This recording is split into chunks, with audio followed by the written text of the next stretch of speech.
there are so many people in the world care about the result of the election.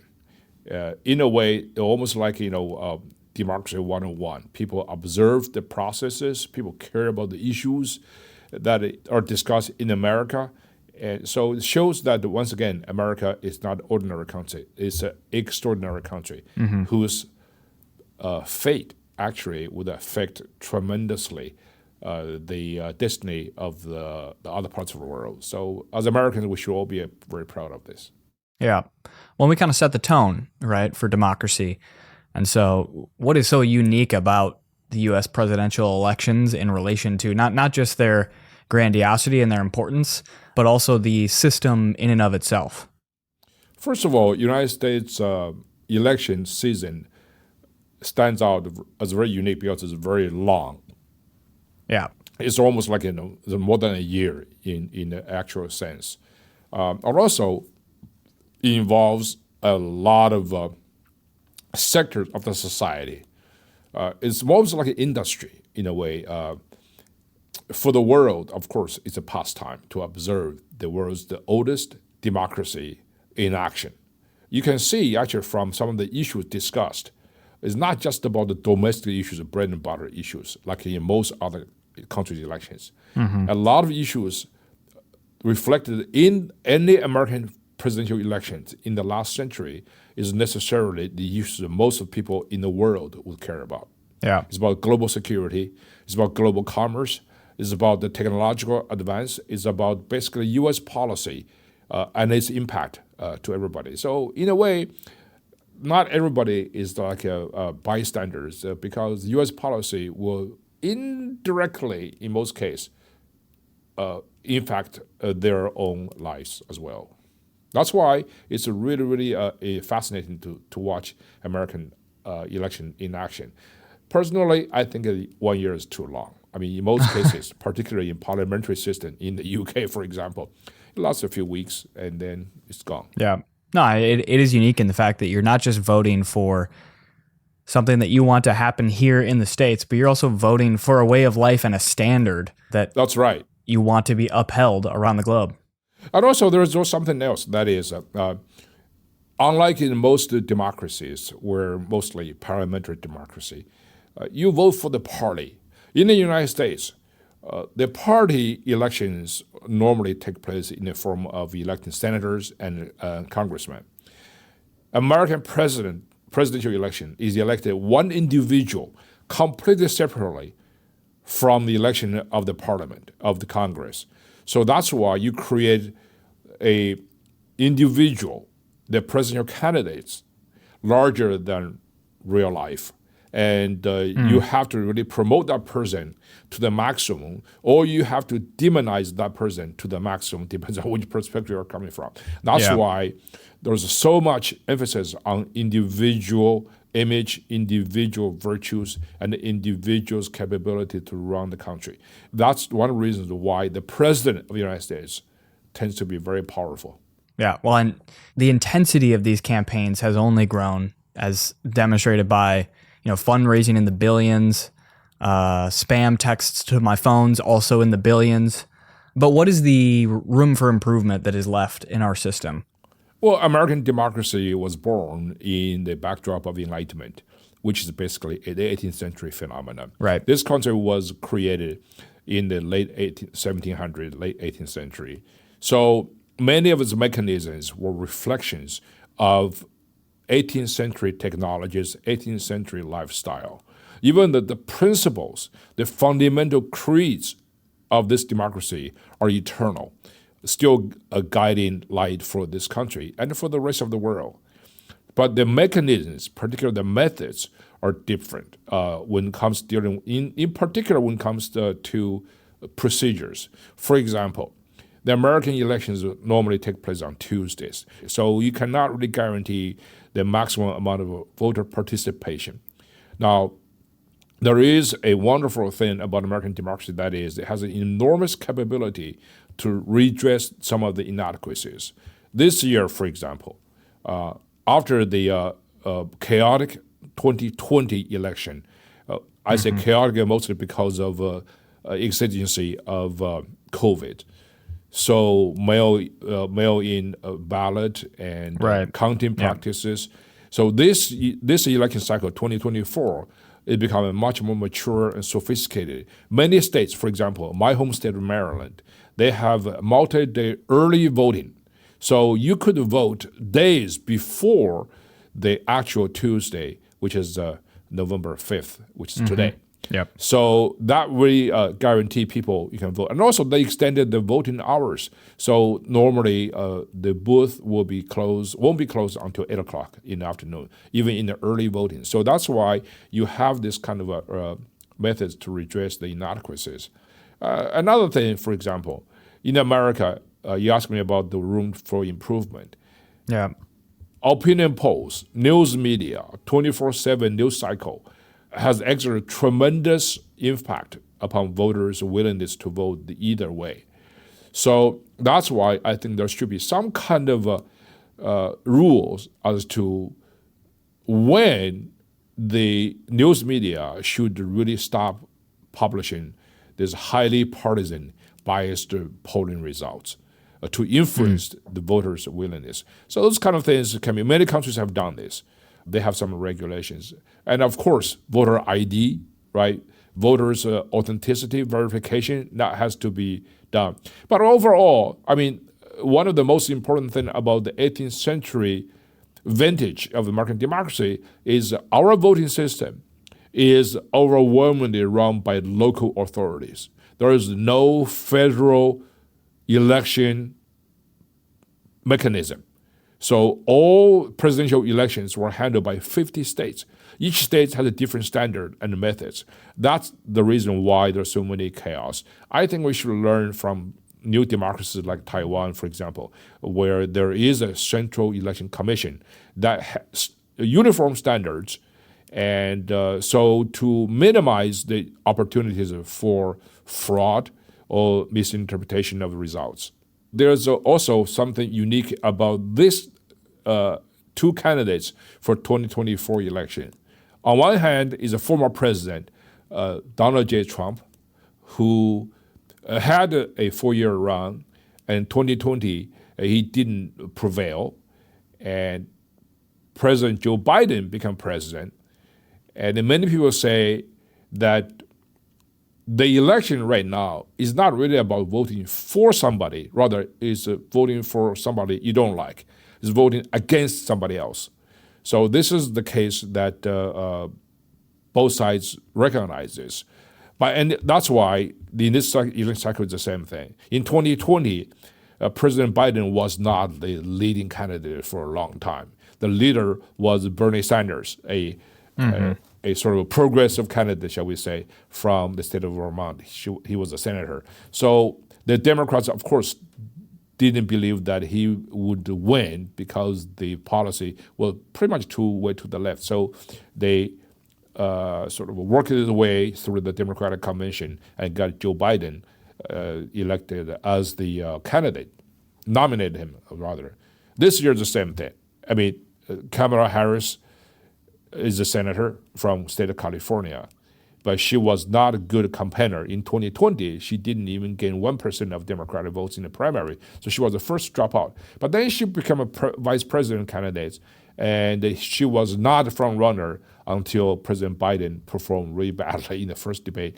And so luck played a very important role. I consider Kamala Harris a very lucky person to even become the nominee of the Republican Democratic Party. And President Trump, of course, is also very unique in a way. He breaks that traditional conventional wisdom in the sense that, number one, he doesn't need money. So pay is not a problem. So he's a billionaire. And number two, President Trump is from New York City. New York City, he had to deal with a lot of tough guys. So he's constantly in the news, being humiliated, being attacked, and being praised. So he's used to this kind of presidential material. And number three, he is a person of a lot of past histories, multiple marriages and all kinds of dealings with a lot of people. And so the campaign issue really does not affect him as much in terms of personal research, opposition research material. So I think President Trump is a very interesting person, and I think he'll go down history as one of the most fascinating individuals in our system. And if you go to the White House, you will see behind his Oval Office is a portrait of Andrew Jackson, equally fascinating figure in U.S. history, who also lost a controversial election in 1824, and then he lost to John Quincy Adams. So 4 years later, he came back in 1828 and won presidency, and he basically is also a very, very unique and fascinating individual, unconventional figure. So I think that's probably is the presidential comparison I would make. Incidentally, that's exactly 200 years later, 1824 and 2024. Well, today's the day. We won't tell you who to vote for. That's obviously your choice. But we appreciate that, Miles. And just everyone has a vested interest here, and no more so than China and the CCP. And so what's their read and take on this election? Why do they care about the U.S. election? Why do they need to? They clearly need to. Well, China traditionally has been interested, heavily invested in American election. That is, they focus on demonizing the American system as chaotic, as inefficient, mostly for its domestic audience, so that they would sell the false narrative that the communist system is better than democratic system like the United States. Mm-hmm. So this is an ideological gene, if you will. It's been going on for decades. Now, this time is different. Whenever you have an election that has very heavy China policy debate, and then China cares about most, they would basically interfere in a very active way to make sure that American policy toward China will be moving toward their favor, Beijing's favor. That's why in the last several, at least 3 elections, I think, China has intervened in the American election system in the most bizarre and malign way. And now, of course, if you look at the China policy, the U.S.-China policy took a dramatic turn for normalcy during the Trump administration. That's why China's effort in the previous 2 election cycles has always been focusing on reversing that China policy formulated during the Trump administration. Of course, that China policy has been bipartisan for the most part. So this is why that gives China the purpose. So there are interference in the American election was direct, mostly through electronic disinformation campaign. Now, we just have we seen evidence? Is there documented evidence of them interfering in this year's election? Oh, absolutely. Now, Microsoft, the world's leading software company, has a team. It's called the Microsoft Threat Analysis Center. They issued a report about 10 days ago, which basically says that China has conducted a robust influence operations targeted a handful of Republican candidates and congressional members who advocate for anti-Chinese policies. It's not anti-Chinese policies. They have more realistic policies. Right. They particularly targeted several members in the U.S. Congress who are running for re-election and whose China policies were very, very pronounced and very well-known and influential. Number one, they targeted the Tennessee Senator Martha Blackburn. Mm-hmm. They also targeted the Florida Senator Marco Rubio. They also targeted the congressman from Texas, Michael McCaul.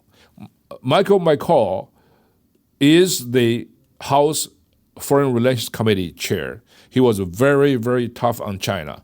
And of course, there is also Representative Barry Moore of Alabama. So those individuals and their district, their election campaigns were heavily influenced by Chinese hackers. They do all the dirt against these people and portray them as irrational, portray them as a bad person. So that's really is direct interference. But most egregiously, last Friday, the Microsoft team also revealed that the Chinese hackers, no doubt organized by the state, has targeted the phones, personal phones of former President Donald Trump and his running mate, Vice President candidate, Senator J.D. Vance of Ohio. Jeez. So yeah, this is not a small issue. This is a huge issue. So their interference is a very, very egregious. So we're talking about a sovereign country targeting the United States election. And this is something of serious matter. No wonder our China policy toward Beijing has changed for the better because of China's behavior. It has nothing to do with the Americans' intention. It has everything to do with China's own behaviors. And this is a very perfect example. For the examples that you mentioned, like Blackburn and Rubio and others, what was the actual vehicle for the hackers' deployment of these narratives? Was it ads? Was it social media, like social media, fake accounts, okay. Social media, Twitter, Instagram, and also TikTok, of course. Now, listeners have to be mindful of the fact that each year, platforms like Facebook, Twitter, right, they terminated tens of thousands of fake Chinese accounts, spreading the Jeremiah of democracy in America, attacking the system of the United States as ineffective, chaotic, as intrinsically bad. This is basically what China is doing. When you say China is playing long game, they do not really care as much about specific policies. They care about the fundamentals of American democracy. That's why instruments like TikTok is so dangerous, because they use that to undermine the very sinews of the system in America. Yeah, all these things are tied together. Yep. So we won't leave without giving you a non-election topic. And this week we've seen headlines. We talked about them last week of the North Korean soldiers in Ukraine. But let's talk a little bit more about China's response on this. And is there a narrative of China being upset about this move, or just what is the state of the Russia-North Korea-China relations right now? And we use that as the catalyst, but that's a big one. China likes to push the propaganda line. Somehow it has some distance between Beijing and Moscow and Pyongyang. The fact is, they're all together. There is no difference. There is no strategic disagreements about the major agendas the three countries hold together. So, well, I mean, literally, we just talked about the election interference that screams and rhymes with, what we've heard the Russians have been doing in our elections for the last how many cycles of Facebook ads and Facebook groups and planted stuff. I mean, it's the exact same tactic. Yes, there's this naive thinking that somehow North Koreans fighting for Russia in Ukraine somehow might upset China. No, China is actively participating in aiding Russia's war effort in Ukraine through its enormous economic power, through its enormous technological power. So it's in China's interest, it's in Russia's interest, it's North Korea's interest that Ukraine would not prevail in this fight. So that's why North Korea could send troops to Russia and to fight in Ukraine, and Russia could organize the operations on the ground in Ukraine. But China is the big boss providing the finance, technology, and also political cover for these two actors, Russia and Korea, to make sure that Russia could prolong the war in Ukraine, and along with it, dragging the West, particularly the United States, into that conflict, so that it will become a major strategic distraction for the United States, whose strategic focus has shifted to focus on China in the Indo-Pacific. The bottom line is China, Russia, North Korea, and Iran, they all act together. Their main agenda is a shared one, that is anti-West, to upend the international order as we know it. So there is no strategic schism among these four. They work together. The only difference is that China is the big boss. Other three are proxies bankrolled by China, and they only have division of labor, and that's it. 欢迎来到六度解析新闻背后的多维思考。带你洞悉头条背后的世界。在今日华尔街频道的6度解析中，我们将深入探究时事热点，为你揭开新闻背后的真相。在这个信息泛滥、真相难觅的时代，6度解析应运而生。我运用海量数据、人工智能整合以及专家观点，层层剥析每个故事，通过实时背景数据挖掘，确保你获得全面的新闻资讯。然而，我们关注的不仅仅是数据，更重要的是将它们串联起来。我将分析多方视角，揭示隐藏的脉络，为你提供单一媒体常常忽略的背景信息。无论是政治、经济，还是全球事务，我都将为你带来最具洞察力的分析。试想一下，拥有洞悉全局的能力，做出明智的决策，参与有意义的讨论，这就是6度解析带给你的价值。它不仅仅是新闻分析，更是一种赋能的工具。加入今日华尔街的6度解析，共同探索头条背后的故事。你通往深度理解的旅程从这里开始。不要只是阅读新闻，要解码新闻，理解新闻，活出新闻。这一切尽在6度解析。立即订阅，不错过任何真知灼见。因为了解真相仅仅是个开始。